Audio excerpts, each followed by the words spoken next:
Olá, queridos estudantes do 7º ano, tudo bem? Então, meu nome é Catiúcia Rico, sou professora de História e tem uma frase que eu gosto muito de Sócrates, que é só sei que nada sei.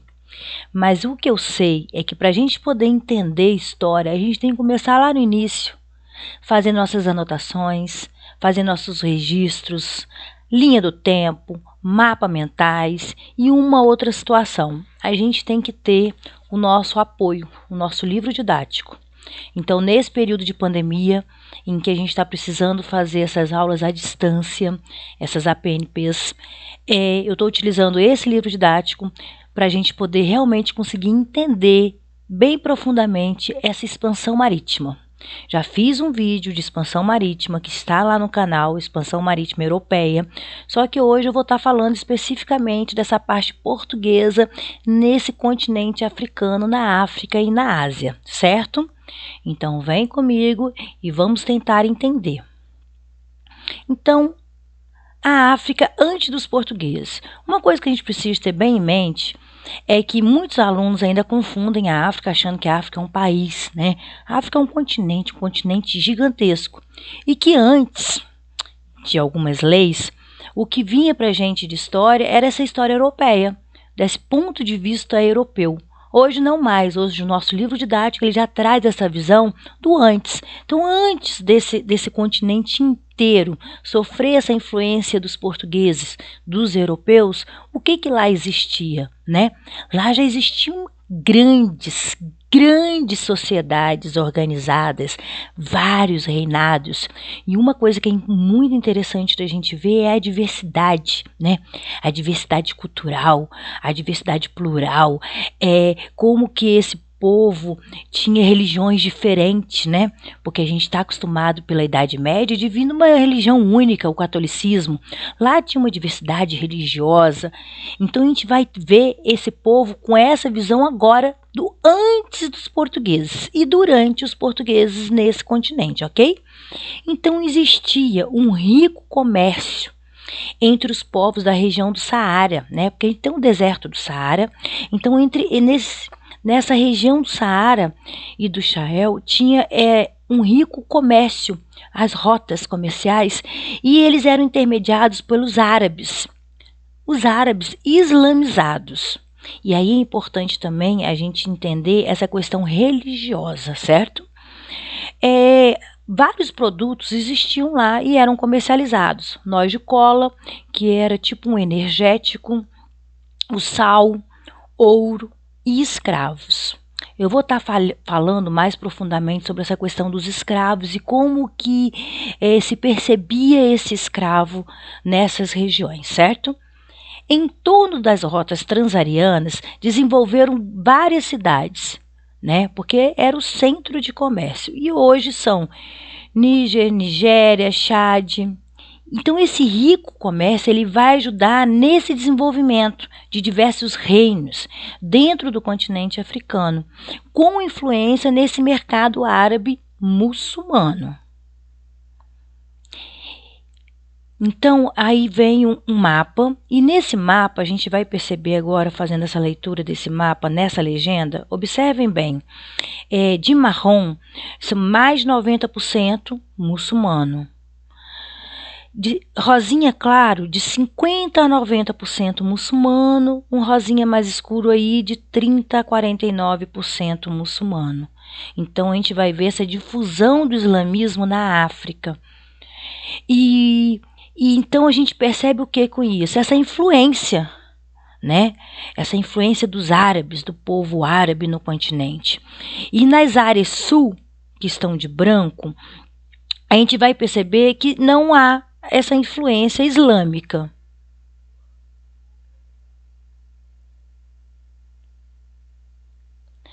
E a gente vai perceber que no continente africano existiam vários povos. Né? Vários povos. O continente africano ele é gigantesco. Então, existiam os povos iorubás. Os povos se desenvolveram com base nas atividades mercantis mesmo. O maior grupo étnico da África Ocidental subsaariana. São cerca de 30 milhões de pessoas. Principais territórios hoje: Nigéria, Benin, Togo, Serra Leoa. Togo, né? Às vezes a pronúncia da professora ela não é muito correta, então eu peço desculpa, certo? Mas vamos para a história. E aí eu trouxe algumas fotos, fotos essas tiradas da internet. No final do vídeo tem todos os links que eu tirei, são fotos só para reproduzir mesmo, fotos de reprodução mesmo, para vocês poderem ter uma ideia. E no livro didático de vocês também tem vários exemplos. E olha que esse era o povo iorubás. Então, as principais cidades, Ifé, Oio e Benim. E aqui é importante a gente entender que o povo iorubá, eles tinham uma divindade. Então, é importante perceber isso, certo? Por quê? Porque isso vai acarretar diretamente no imposto. Vou explicar melhor. Então, Ifé era um importante entreposto comercial, era um ponto de comércio. Era um centro religioso mais importante dos povos iorubás. E as outras cidades, então, pagavam imposto para a cidade, para a divindade, e ela está aí, ó, Oduawa. Quando a gente vai ver no nosso livro didático, a escrita dessa divindade, Oduawa, ela vem sem o W. Mas quando a gente vai para a internet e começa a fazer a pesquisa, ela tem o W no nome da divindade, certo? Oio era a cidade onde viviam os nobres. Sim, gente, é igual eu vinha conversando com vocês antes da pandemia. No continente africano, a gente tem essa visão limitada de achando que é só por causa dos negros, né? Os escravos, porque a gente foi colonizado e aqui teve muitos escravos, a gente acha que eles eram pobres. Não, tinham muitos reinados. Na verdade, tinham 3 grandes reinados no continente, né? Reinos no continente africano. Então, lá existiam muitos nobres, comerciantes, camponeses, artesãos.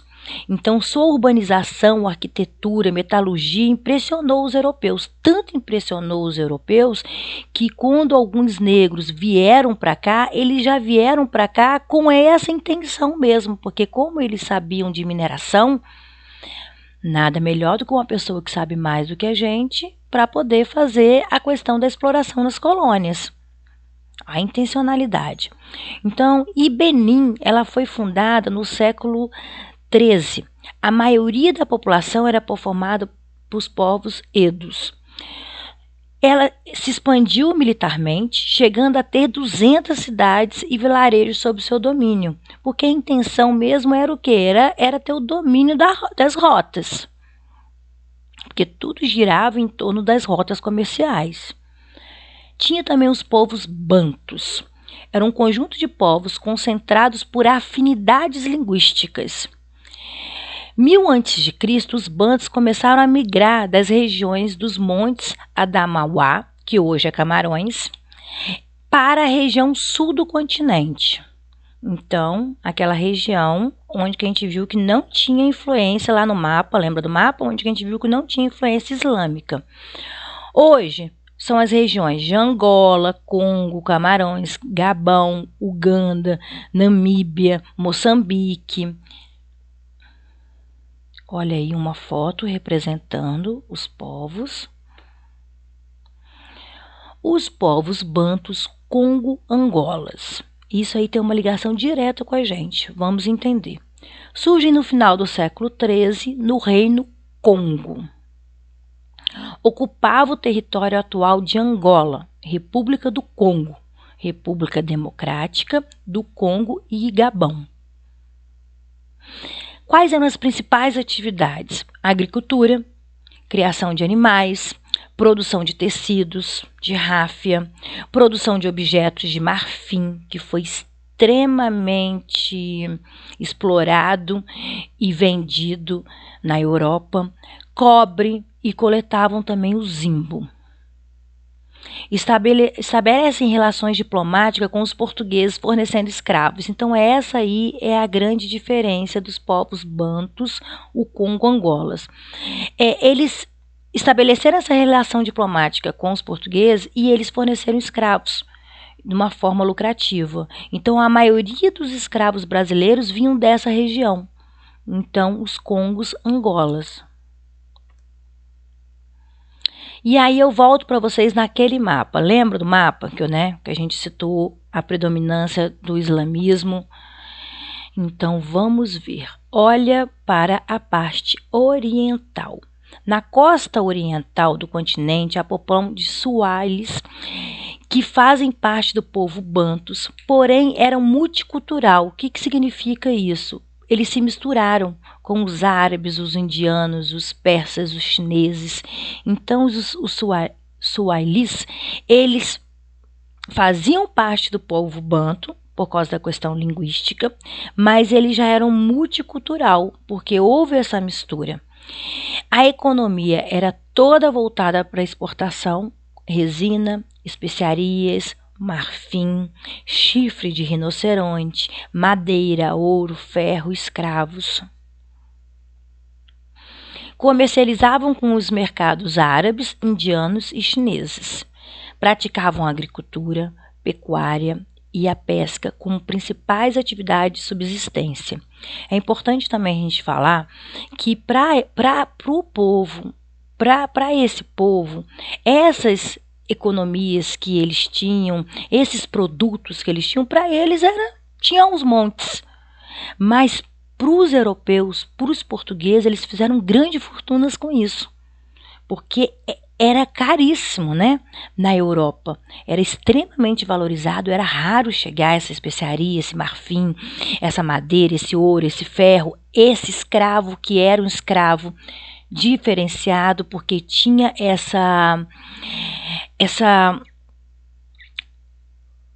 eles tinham essa habilidade específica, eles tinham esse conhecimento profundo, né? Coisa que o europeu não tinha. Então, a expansão marítima portuguesa, se você não assistiu aquele vídeo que eu postei, a videoaula de grandes navegações e expansões marítimas europeias, que é um resuminho, é interessante que vocês voltem lá, porque agora a gente vai conseguir fazer essa linha do tempo e perceber todas as situações e fazer essa grande linha do tempo conectando um fato com o outro, e aí as coisas começam a fazer muito sentido. Então, é igual eu falo com vocês, meus queridos estudantes, quando a gente começa a estudar a história e a entender e fazer as relações, a gente começa realmente a aprofundar nesse conceito e fica tudo muito mais claro. A gente tem dimensão mesmo e a gente fala assim, nossa, agora eu entendi a história, agora ficou claro para mim. Então, lá nesse vídeo eu falo com vocês de que em 1415 os portugueses têm a tomada de Ceuta, da cidade. E ali eles conseguiam fiscalizar os navios, né? Então, foi muito importante isso.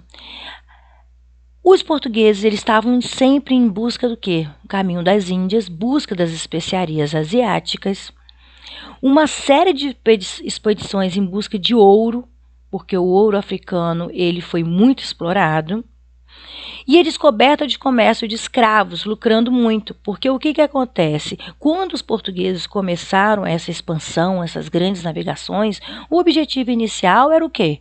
Era chegar às Índias em busca de especiarias. Só que quando eles se depararam com todo esse território, com toda essa costa do continente africano, e eles perceberam de todas essas riquezas que tinham, de todos esses produtos que eles poderiam lucrar muito na Europa, que eram produtos que na Europa não existiam, então eles poderiam explorar profundamente, eles começaram a intensificar essa exploração do continente, né?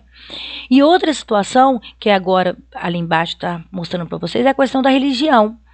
Então, lembra também da reforma religiosa?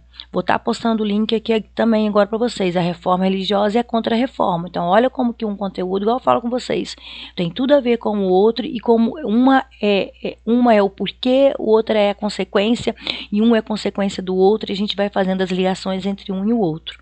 Então, quando a gente consegue entender que na Europa a predominância era da Igreja Católica, era uma religião única e que teve todo aquele movimento de reforma protestante com Martinho Lutero, e aí teve a contra-reforma da Igreja Católica e foi criada a Companhia de Jesus, a gente vai conseguir entender que os missionários religiosos procuravam converter os povos locais à fé católica.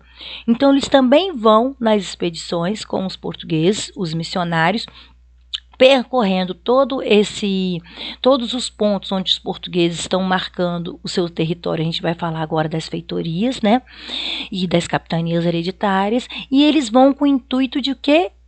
De converter esse povo africano para a fé católica. Aqui eu tirei realmente uma foto até do livro didático, postei aí, tem a fonte tudo direitinho, o livro didático de vocês, e aí tem as conquistas portuguesas na Ásia e na África, e como que foi feito todo esse percurso de todo o litoral africano até a Ásia.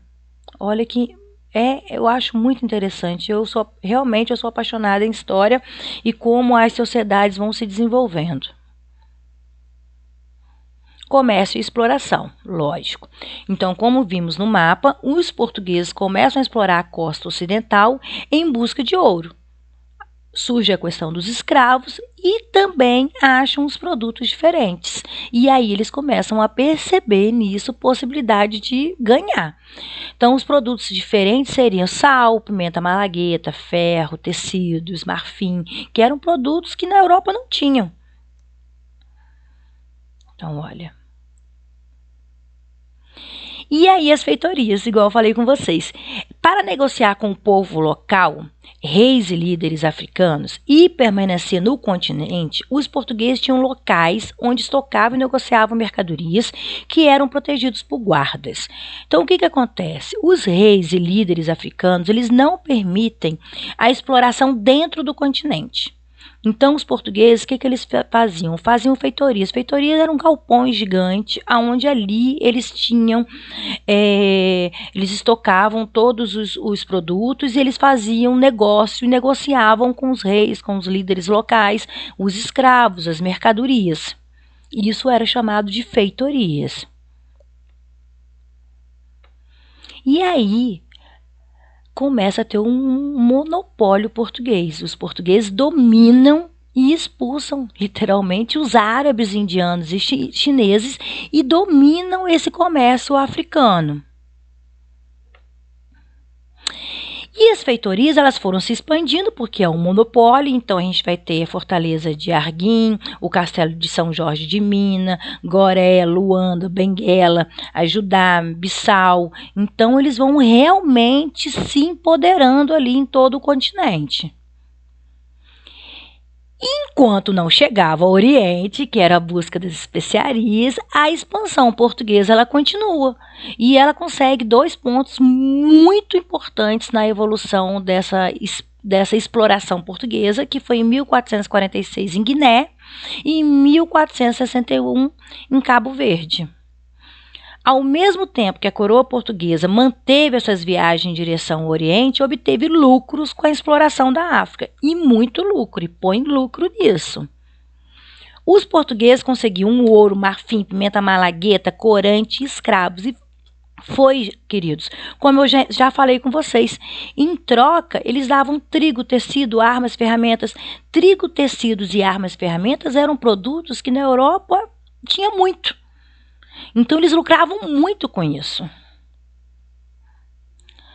E aí vem as capitanias hereditárias. Então, vamos entender o que seria capitania hereditárias.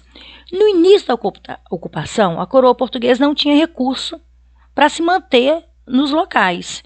Então, o que ela fez? Ela fez as capitanias hereditárias. Nas ilhas de Cabo Verde, a coroa portuguesa dividiu o território em grandes lotes de terra. Então, os lotes de terra, as capitanias, tinham um donatário. Só que esse donatário ele ficava responsável por tudo. Ele assumia o custo, ele assumia a proteção, a colonização da colônia, a cobrança dos impostos e podia doar às sesmarias, porque ele pegava esse lote de terra e ele dividia em pequenos lotes de terra para estimular, lógico, pessoas de sua confiança, para estimular a fixação dos portuguesa no território. E assim começou a cultivar a cana-de-açúcar. Então, quando a gente vê lá naquele vídeo que eu fiz antes, das grandes navegações, que os portugueses já dominavam o cultivo da cana-de-açúcar, foi exatamente nesse momento histórico. Então, eles dominam o cultivo da cana-de-açúcar e mais tarde, que já é uma outra aula, quando eles vão fazer a exploração no Brasil, que vai ser explorado, né, a sociedade açucareira, que vocês já sabem, vocês conhecem, aí já vai ter toda essa vivência no solo africano. A escravidão, gente, a gente precisa ter muita calma nessa hora. Foi igual eu comecei esse vídeo, a aula com vocês. É uma luta de direito e de lei ter a história africana nos nossos livros didáticos, no nosso material de apoio. Então, quando a gente pega e fala assim, mas a escravidão, ela existiu desde a antiguidade, vários povos já faziam a escravidão, a gente tem que ter cuidado com isso. Por que a gente tem que ter cuidado? Porque existe essa visão do antes da exploração e da escravidão europeia, dos povos europeus, no caso aqui Portugal, os portugueses, e o depois. Eu vou tentar explicar para vocês aqui agora. Vamos lá. Então, ela sempre existiu? Sim. Só que antes da chegada dos portugueses, algumas situações que levavam à escravidão. Um roubo, um crime, um adultério, dívidas. E isso fazia com que um grupo pudesse escravizar o outro, ou não.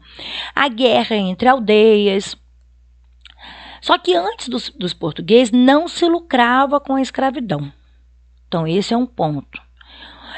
Depois dos portugueses, gerou o tráfico de escravo visando lucro. E o tráfico de escravo ele foi em massa, né? E o que aconteceu? Esse povo ele foi retirado do seu ambiente e foi levado para outro ambiente. E ele foi feito com muita dor, em síndrome de muita dor humana, porque as famílias foram desfeitas, reinados foram desfeitos. Então, escravos que tinham condições no seu continente foram levados para o Brasil, vamos pensar, colônia do Brasil, e foram feitos de escravos aqui até sua vida inteira, até sua morte. Então, a gente tem que ter muito cuidado quando a gente fala dessa escravidão, porque foi em grande escala, certo? As elites nobres, então, começaram a capturar e vender escravos em troca de armas, pólvora e fumo. Então, o que aconteceu? Quando os portugueses começaram o processo de escravos no continente africano, eles perceberam que seria mais fácil eles negociarem com os líderes locais do que caçar, literalmente, os escravos. Então, eles começaram a negociar com os líderes locais e eles trocavam por armas, pólvora e fumo. E isso vai ter uma consequência depois. Nós vamos falar sobre isso. Então, olha os escravos acorrentados. Não é um momento histórico agradável. Não é. Então, foi feito com muito sofrimento. Mas é importante que nós não nos esquecemos, né? Até mesmo para não repetir essa história. E aí, então vem esse impacto, essas consequências, igual eu falo com vocês. Tudo na história tem uma ação e tem uma consequência. Então, o impacto do tráfico negreiro na África foi a queda do crescimento da população no continente africano, né? Foi gigantesco. Consequentemente, a queda das atividades econômicas. O incentivo à exploração e venda de escravos no continente. O uso de armas de fogo fornecida pelos europeus. Não era a troca, não era essa? Em fumo, arma. E assim, gente, a gente chega ao fim dessa primeira parte, certo? Vai vir uma segunda parte, porque eu vou estar eu estou seguindo o livro didático, porque a gente está no momento de pandemia, então vocês estão com esse material em casa, então eu estou seguindo esse livro didático, estou seguindo o conteúdo para vocês, meus queridos estudantes do 7º ano do ensino fundamental. É importante que a gente consiga fazer todas as relações de um conteúdo com o outro. Então, se você tem dúvida na reforma religiosa, volta na videoaula da reforma e contra a reforma religiosa. Se você ficou com dúvida dessa questão também desse início, ai meu Deus, como que era isso antes? Volta lá nas grandes navegações europeias para você poder entender melhor essa questão dessa rota comercial, certo? Não fiquem com dúvidas. Todo o material que eu utilizei para fazer esse vídeo eu coloquei aí nos links de referência, então se vocês quiserem se aprofundar, existem vários filmes na internet disponíveis para vocês poderem estudar muito, ok? Se cuidem e fiquem bem.